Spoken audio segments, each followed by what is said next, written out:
9 ग्रहों में सबसे एक रहस्यमयी ग्रह या जिसके बारे में हर कोई बात करता नहीं या करना नहीं चाहता, क्योंकि वो ग्रह ही ऐसा है जिसे समझना बहुत मुश्किल है, नामुमकिन नहीं। केतु की आज बात करने वाले हैं। केतु का एक छोटा सा परिवर्तन भी आप पे कितने प्रभाव ला सकता है या क्यों लाएगा, कैसे लाएगा, उसे इस वीडियो में समझें। केतु ग्रह रहस्यमयी है, मुक्ति कारक है, मुक्त करने की भावनाएं। अगर आप बात करें, कोई चीज कहीं से मुक्त हो रही है, कोई चीज नई आपके पास आ रही है कहीं से मुक्त होकर के, वहां कहीं ना कहीं केतु का प्रभाव होगा। अपन कहते हैं कि केतु में मैंने ये पाया, क्या सच में आपने या मैंने कुछ पाया केतु में? क्योंकि जो भी अपन ने पाया है वो कहीं ना कहीं से मुक्त होकर के आपके पास आएगा।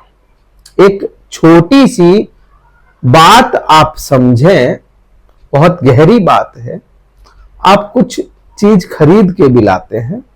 आज मैंने कोई चीज खरीदी, मैं बाजार गया और उसका मोल देकर के उसे ले आया, तो मैंने तो उसे पाया है, लेकिन वह चीज कहीं से मुक्त होकर के आई है, कहीं से मुक्त होकर के आई है। आपने शादी की, दुल्हन आई आपके, वो आपके आई है, लेकिन वो अपने पीहर से मुक्त होकर के आई है, मतलब मुक्त होना ये केतु है।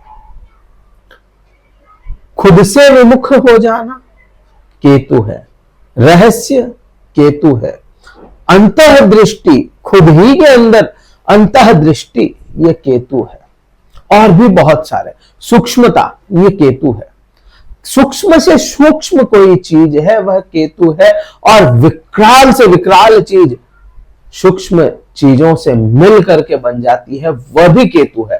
मतलब केतु भी बहुत बड़े प्रभाव आप पे, मुझ पे, सभी पे लेकर के आता है।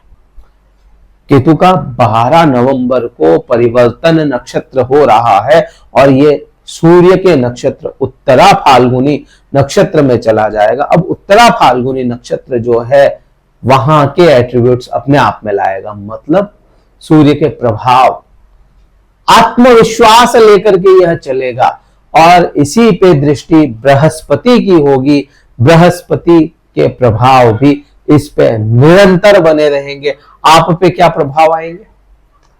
सुख भाव में बैठे हैं मिथुन राशि के सुख भाव में केतु। अब देखो, केतु का काम क्या बताया मैंने? वैराग्य बताया ना, मुक्त करना, वैराग्य, तर्क भी तो करता है ना केतु, क्योंकि उस पे दिमाग नहीं है। एक आप समझो, अपन आज के समय में कहते हैं कि तार्किक इंसान है, उसको तर्क दे दो वो समझ जाएगा, लेकिन कुछ समझदार लोग भी ऐसे होते हैं जिनको तर्क देने की जरूरत नहीं, बोल दो वो समझ जाएंगे कि हाँ इनकी बातों में तर्क होगा, ये बात होगी। तार्किक इंसान को तर्क देना पड़ता है तब वह समझता है। अब केतु वही तो है, इसमें दिमाग नहीं है, इसको समझाना पड़ता है, समझेगा फिर ये करेगा, और गुरु इसको समझा रहे हैं। अब यहीं पे 4th हाउस में सुख भाव में वैराग्य, छोड़ना, विमुक्ति, मोक्ष, मुक्त कर देना, या कहूं डिटैच हो जाना, सेपरेशन, ये सभी चीजें केतु देता है। सुख भाव में है तो मान के चलें, इससे पहले चंद्रमा के नक्षत्र हस्त नक्षत्र में थे, वो सुख भाव की बात है, जहां पे पैसे देकर के आप सुख खरीद सकते हैं, जहां पे कुछ आप खरीद करके सुख ले सकते हैं अपने जीवन में। प्रॉपर्टी, वाहन, गहने, आभूषण, इनकी बात आती है। अब यहां पे आपको अगर इसने दिलाए तो अच्छी बात है, नहीं दिलाए थे तो अब ये दिलवाएगा। क्यों दिलवाएगा? क्योंकि यह राजा की भांति अपने अंदर एट्रीब्यूट्स लेकर के आ रहा है। वो पेड़ केतु है जो राजा के बगीचे में लग गया और फल राजा के समान उस जमीन के जैसे आपको फल देने वाला है। तो यहाँ पे 12 नवंबर का भी समय बनता है, या 12 नवंबर से और अच्छा केतु प्रभावी हो जाता है। मैं ये नहीं कह रहा उससे पहले बुरा था, उससे पहले भी अच्छा था, मन में अच्छा था, अभी करने पे भी अच्छा होगा। ये आप समझे मेरी बात को, अच्छे से समझे कि केतु यहाँ पे बुरा प्रभावी नहीं हो रहा है।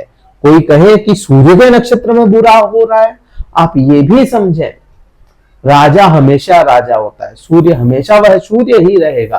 केतु उसको ग्रहण लगा सकता है, राहु उसको ग्रहण लगा सकता है, लेकिन कुछ क्षणों के लिए, हमेशा के लिए नहीं, हमेशा उसको अपनी चपेट में नहीं ले सकते।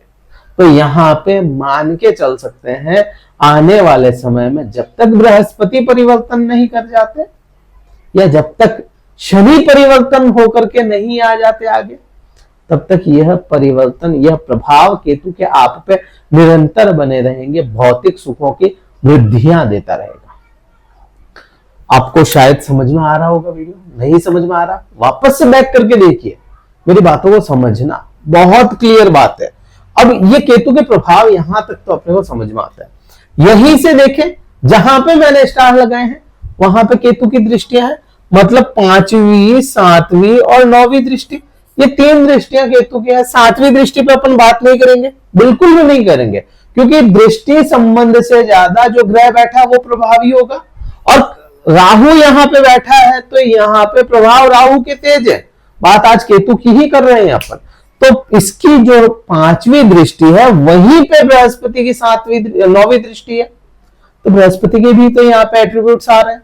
बृहस्पति आपके लिए बुरा नहीं है, हाँ बैठा 12वें भाव में, बैठा 12वें भाव में है, तो यहां पे आपके गुप्त शत्रु जो हो, बात ध्यान में रखिएगा, जो गुप्त चीजें हैं, मैंने क्या कहा था, केतु के लिए रहस्यमयी जो गुप्त शत्रु है उनपे यह केतु और बृहस्पति गुप्तता को कंट्रोल करेगा, गुप्त शत्रुओं को पकड़ के बिल्कुल से उनको दबाने का काम करेगा।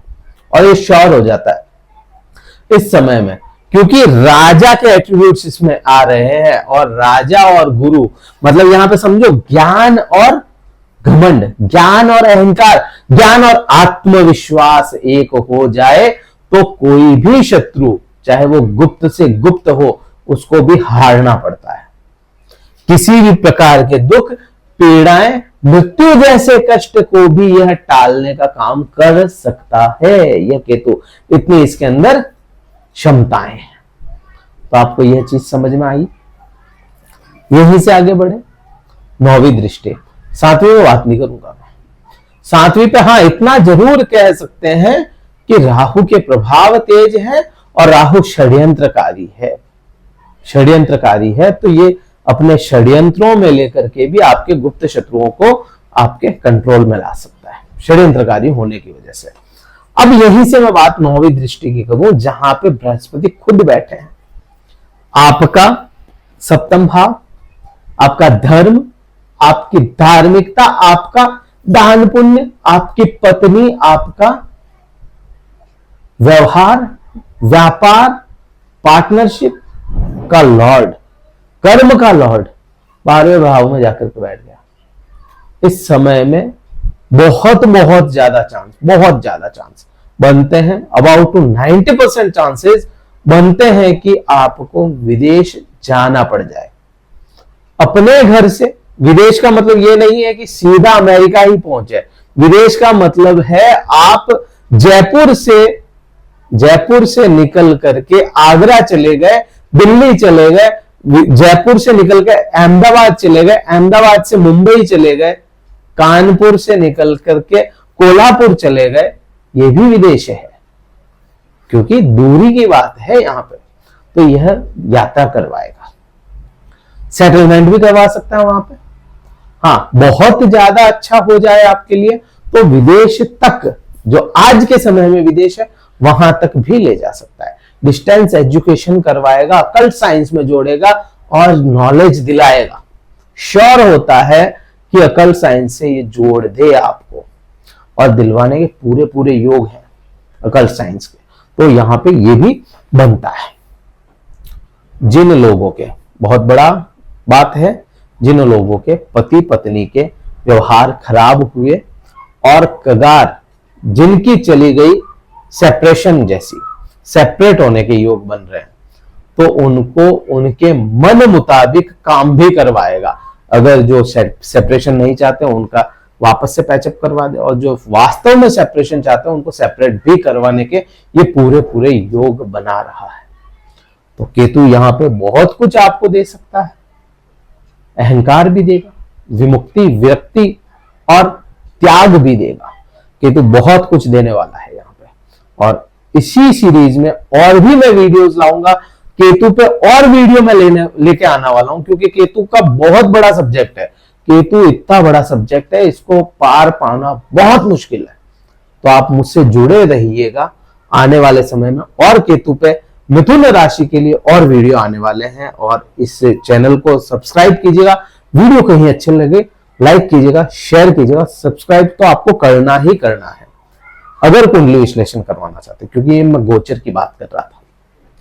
कुंडली विश्लेषण जिसमें केवल आपकी कुंडली की बात होगी, अगर करवाना चाहते हैं डिस्क्रिप्शन में कार्यालय नंबर व्हाट्सएप मैसेज द्वारा संपर्क करें और अपना स्लॉट बुक करवा के मुझसे बात कर सकते हैं। केवल व्हाट्सएप मैसेज और कुछ भी नहीं, कॉल मत कीजिएगा, पहले अपना स्लॉट बुक करवा लें, अपॉइंटमेंट आपको मिल जाता है, फिर आप और मैं कॉल पे ही बात करेंगे। इस वीडियो में इतना ही। जय हिंद, वंदे मातरम, भारत माता की जय।